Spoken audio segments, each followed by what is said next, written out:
Evangelho de Mateus, capítulo 28, versículo 19 e 20. Evangelho de Jesus Cristo, conforme o relato de Mateus, capítulo 28, versículos 19 e 20. Portanto, ide, fazei discípulos de todas as nações, batizando-os em nome do Pai, e do Filho, e do Espírito Santo, ensinando-os a guardar todas as coisas que eu vos tenho mandado. E eis que eu estou convosco todos os dias até a consumação do mundo. Quando o Senhor Jesus diz tais palavras, no final do relato de sua ressurreição e da sua grande comissão, ele está dando uma direção dos seus seguidores e daqueles apóstolos do primeiro século, dos verdadeiros e únicos apóstolos e também dos seus primeiros seguidores, é que todo aquele que foi enviado a pregar, ele deveria dedicar-se a fazer discípulos. O discipulado sempre foi algo importante e integral à igreja. É impossível ser um autêntico cristão sem ser um autêntico discípulo de Jesus. A grande questão é como são formados esses discípulos e qual é o caráter deste discipulado. Porque observamos que existem muitas pessoas que alegam seguir a Jesus, que alegam seguir o Evangelho, que alegam seguir o cristianismo, mas você encontra pouco o caráter do discipulado na vida de muita gente. Jesus chega para os seus discípulos e diz o seguinte: vocês vão agora pregar, vocês vão agora a todas as nações, saírem dos limites geográficos de Israel, pregar aos gentios, e vocês não vão apenas anunciar o juízo, anunciar a sentença do pecado, vocês vão fazer discípulos. Vocês vão constituir pessoas que vão me seguir e, à semelhança do que eu ensinei, praticarão as obras que eu ensinei a vocês e que vocês também devem praticar. Vão ser seus imitadores como vocês são meus imitadores. Agora, existe um movimento evangélico atual em que confunde-se discipulado com aderir a um movimento evangélico, a um movimento cristão, ou fazer parte de algum grupo. Não é isso que o texto está dizendo. Até porque, no versículo 20, o Senhor Jesus diz como esses discípulos seriam formados. Ide, pregai, fazei discípulos. Mas como é que se faz um discípulo? Está no versículo 20. Ensinando-os a guardar todas as coisas que eu vos tenho mandado. Um discípulo de Jesus é alguém que vive e que busca guardar os mandamentos de Jesus, os mandamentos das Escrituras.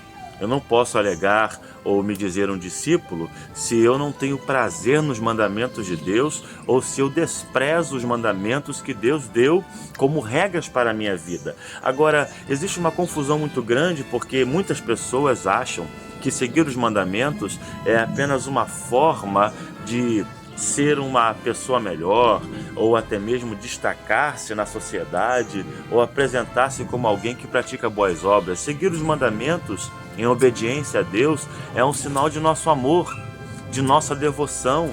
É como se fosse o sinal visível do amor invisível que eu tenho por Deus. E aí, esse termo ensinar, no caso aqui no texto grego, didascontes, é a mesma palavra que dá raiz à didática, ao termo didática. Então, quando Jesus está dizendo aqui, ide ensinando, ele está dizendo, tenham uma convivência, uma postura didática ao falar sobre os meus mandamentos. É aquela questão de inculcar, de ensinar, de estar disposto a marcar na mente, no coração daqueles discípulos, dos novos discípulos, esses mandamentos. Até porque isso é parte integral do Evangelho. O Evangelho não é apenas uma filosofia de bondade, aonde eu vou fazer apenas o bem às pessoas, aonde eu vou ser uma pessoa legal, um camarada que é agradável apenas. O Evangelho não é apenas isso. E os mandamentos, eles possuem uma linha didática de ensino. Eu não posso apenas pegar os mandamentos de Deus e incorporar apenas na prática de boas coisas. Não é algo subjetivo. Os mandamentos são objetivos, eles estão nas Escrituras. A começar pelos 10 mandamentos que Deus deu didaticamente no Antigo Testamento. Lá em Êxodo 20, na repetição em Deuteronômio, o Senhor dá os 10 mandamentos e diz que esses são os princípios pelos quais o seu povo viveria. No Novo Testamento, exceto a questão da guarda cerimonial do sábado, todos os mandamentos são repetidos. Todos são repetidos.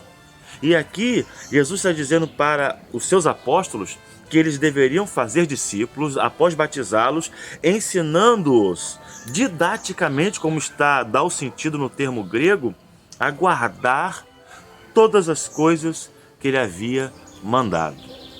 E aí nós temos que pensar o seguinte: o que são essas coisas? Que mandamentos são estes? Em primeiro lugar, temos que ter em mente que o mandamento é uma prova de amor nossa para com o Criador, nossa para com Deus, nossa para Jesus. O Senhor Jesus disse no Evangelho de João, no capítulo 14, no versículo 14, versículo 15 e 21, o seguinte: se me amais, guardais os meus mandamentos.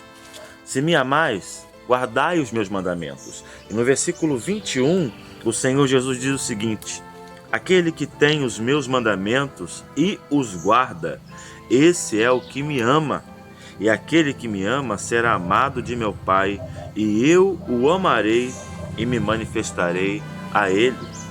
Então, a guarda dos mandamentos, seguir os mandamentos, é uma manifestação externa do meu amor por Jesus e que desemboca nesse amor de Jesus por mim. É uma relação de amor, é muito mais do que a guarda cerimonial ou observância externa de algum conceito ou de algum princípio religioso. Segunda verdade que esse texto pode nos ensinar é que esses mandamentos são uma parte integral no reino de Deus.